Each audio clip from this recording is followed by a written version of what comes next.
পারে না। কি গণতন্ত্রের উৎসব উদযাপন করবো যেখানে এই গণতন্ত্রে আমার ভাই আমার তাপস বাবু যদি আমার কি নাম তপন বাবু যদি গণতন্ত্র অংশগ্রহণ নিতে না পারে তাহলে নওশাদ সিদ্দিকী গণতন্ত্র অংশগ্রহণ করবে। সাইফুল্লাহ যদি গণতন্ত্র অংশগ্রহণ এই উৎসবে অংশগ্রহণ করতে না পারে তাহলে শাহাবুদ্দিন সিরাজী ওই গণতন্ত্র অংশগ্রহণ করবে। যতক্ষণ না পর্যন্ত এই 64 লক্ষ বা 60 লক্ষ অ্যাডজুডিকেশনের নামে এখন হোল্ড করে রেখেছে, ওই সমস্যা সমাধান হচ্ছে, ওইটা মীমাংসা হচ্ছে, ততক্ষণ পর্যন্ত ভোটের ঘোষণা আমরা দিতে দেব না।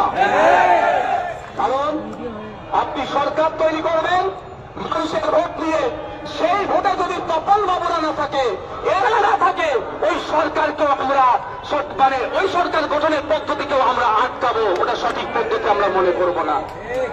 এই দাবি আমাদের আপনাদের জানতে হবে।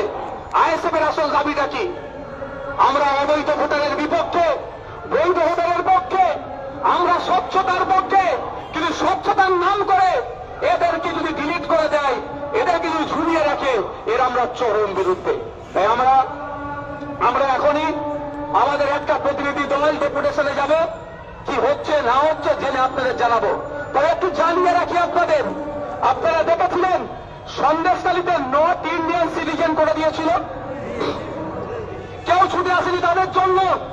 ইন্ডিয়ান সেকুলার ফ্রন্ট ছুটে এসেছিল, নওশাদ সিদ্দিকীরা গিয়েছিল, ইলেকশন কমিশন অফ ইন্ডিয়ান এখানে যারা অফিসার আছে সিওকে প্রশ্ন করেছে চোখে চোখ রেখে যে আপনাদের অধিকার আছে যে ভারতীয় কি ভারতীয় নয় এটা ডিক্লিয়ার করার আগে দেখান কোথায় আছে, দেখাতে পারেনি।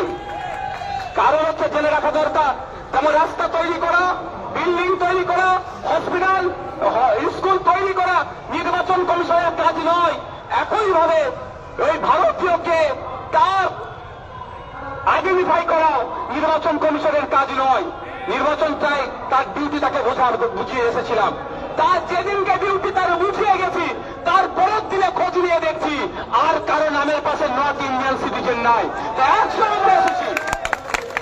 আজকেও আমরা এসেছি সেই দিনকে সন্দেশখালীর মানুষ যে আতঙ্কে ছিল, আমরা এসে ডেপুটেশন দেওয়ার পরে নির্বাচন কমিশনের অফিসারের সাথে কথা বলে সন্দেশখালীর মানুষকে অন্তত নর্থ ইন্ডিয়ান সিটিজেনের আতঙ্ক থেকে মুক্ত করতে পেরেছিলাম।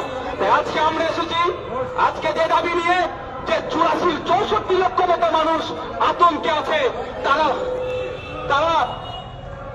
ভোট দিতে পারবে কি পারবে না আতঙ্কে আছে, তো তাই তো নাকি ভাই? আতঙ্ক তো এটাই, এবারে ভোট দিতে পারবো কি পারবো না। আমাদের বক্তব্য আছে আগে সমাধান পরে নির্বাচন। তুমি ভোটে যদি এমএলএ হবে 1,21,000 টাকা মাইনে পাবে, তুমি মন্ত্রী হবে 1.5 লাখ টাকা মাইনে হবে, পরে রাখো আমি খেটে খাওয়া মানুষ, আমার ভোট আগে ফিরে আসবে, আমরা নিয়ে যাবো। এ দাবি প্রথম আমরাই তুলে দিই পশ্চিম বাংলায়, আর এর সমাধান আমরাই করবো, রাজপথে বসেই আমরা করবো।